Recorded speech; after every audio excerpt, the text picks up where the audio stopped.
Have you ever been so sure of something, so certain of someone's love, that you started taking it for granted? You push, you test, you see how far you can go, always believing they'll be there to catch you. That's the story of Clara, a woman who had it all: a loving husband, a comfortable life, and the unwavering devotion of a man named Liam. She thought his love was an endless well she could draw from no matter what she did. She thought he'd chase her forever. But she was about to learn a devastating lesson. Even the deepest wells can run dry. Liam wasn't just a husband. He was Clara's anchor. He was the quiet, steady force in her whirlwind life. While she chased social events and the validation of her friends, Liam was at home, literally building their future. He'd spend his weekends fixing the fence, planting a garden, and making their house a home. He remembered her favorite coffee, warmed up her car on cold mornings, and listened patiently as she recounted office gossip, even when his eyes were heavy with sleep. To her friends, he was good old Liam, reliable, and maybe a little boring. To Clara, he was a guarantee, a safety net she never thought she'd need, but one she always knew was there. Their relationship hadn't always been this one-sided. In the beginning, their love was a vibrant, fiery dance. They were inseparable, finishing each other's sentences and dreaming of a future filled with laughter and adventure. But as the years went by, a subtle shift occurred. Comfort settled in, and with it, a dangerous sense of entitlement for Clara. His constant affection wasn't a gift anymore. It was an expectation. His sacrifices weren't gestures of love. They were just what Liam did. She stopped seeing the man and only saw the role he played in her life: the steadfast provider, the eternal admirer. She was the sun, and he was just a planet caught in her orbit. Or so she thought. The first crack in their foundation appeared in the form of a man named Julian. He was everything Liam wasn't. He was a slick, charming colleague with a quick wit, and an even quicker smile.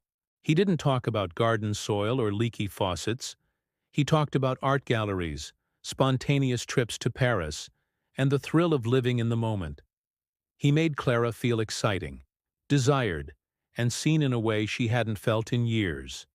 He wasn't offering stability. He was offering a spark, an escape from the comfortable routine she had secretly started to resent.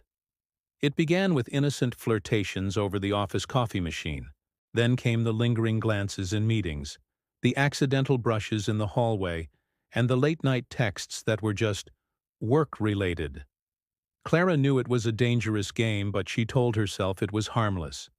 She loved Liam, of course. This was just a bit of fun, a little ego boost. She rationalized that Liam was so secure in their love that he'd never suspect a thing. She could have her cake and eat it too. Julian was the excitement, and Liam was the home she'd always return to. The harmless fun escalated quickly. A casual after-work drink turned into a clandestine dinner. A shared joke turned into a shared secret. Clara found herself living a double life, meticulously managing two different worlds. At home, she was the dutiful wife, asking Liam about his day while secretly buzzing from a text from Julian.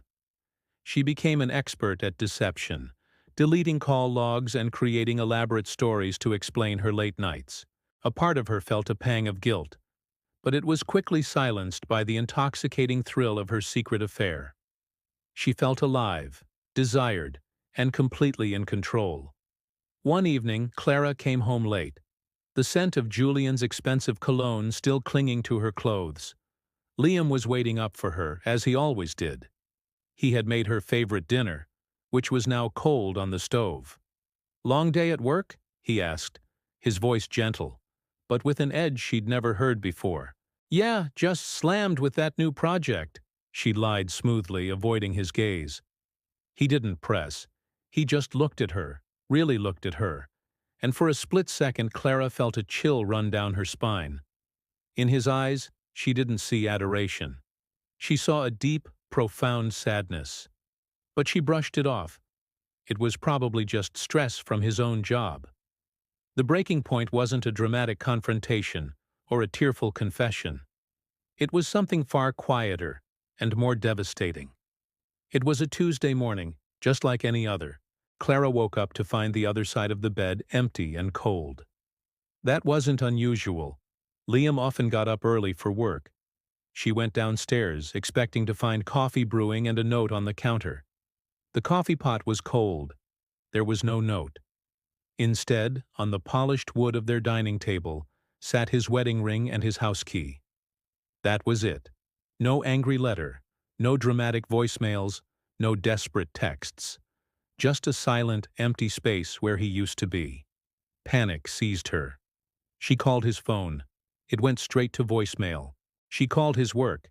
They said he'd taken an indefinite leave of absence. She called his best friend, who simply said, "He's gone, Clara. He needed to go." The silence was deafening. It was a void, a complete and total absence of the man who had been the most constant presence in her life. The man she thought would chase her to the ends of the earth hadn't even bothered to say goodbye.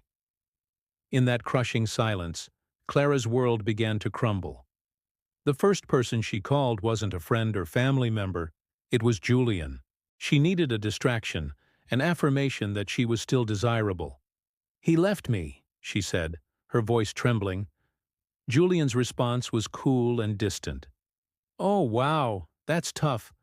Listen, I'm swamped right now. Can I call you back?" He never did.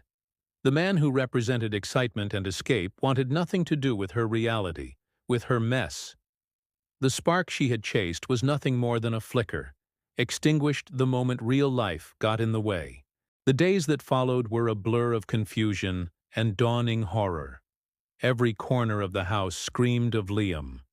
The sturdy bookshelf he built, the garden he so lovingly tended, the loose step he was meant to fix that weekend. These weren't just objects. They were monuments to his love, a love she had casually discarded. Her friends, the ones who had subtly mocked good old Liam, were now full of pity and clichés.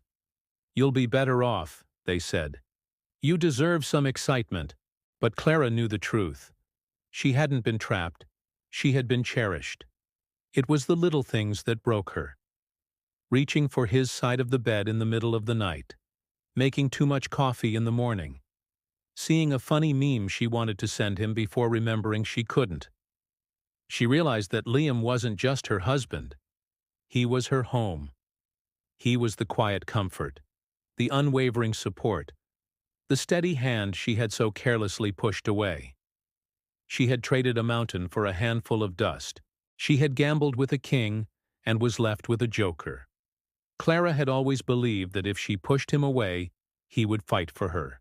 He would chase her, profess his undying love, and beg her to come back. She had built a fantasy in her head where she was the prize to be won. The reality was far more brutal. Liam hadn't played her game. He hadn't fought, or begged, or chased. He had simply respected himself enough to walk away from someone who didn't respect him. His silence wasn't a tactic. It was a statement. It said, "I am done." He didn't need to shout to be heard. His absence was the loudest sound she had ever known. Clara's story is a stark reminder that no one's love is unconditional, and no one's patience is infinite. The quiet, steady love is often the strongest, but it is not unbreakable. Taking someone for granted is a slow, silent poison that can kill even the deepest connection. She thought he would chase her forever, but he chose to chase his own peace instead. And in the end, she was the one left chasing ghosts in an empty house, haunted by the silence of a man who simply walked away without a word. Thank you so much for joining me for this story. If this resonated with you, please consider hitting that like button and subscribing for more content. Take care of each other, and we'll see you in the next video.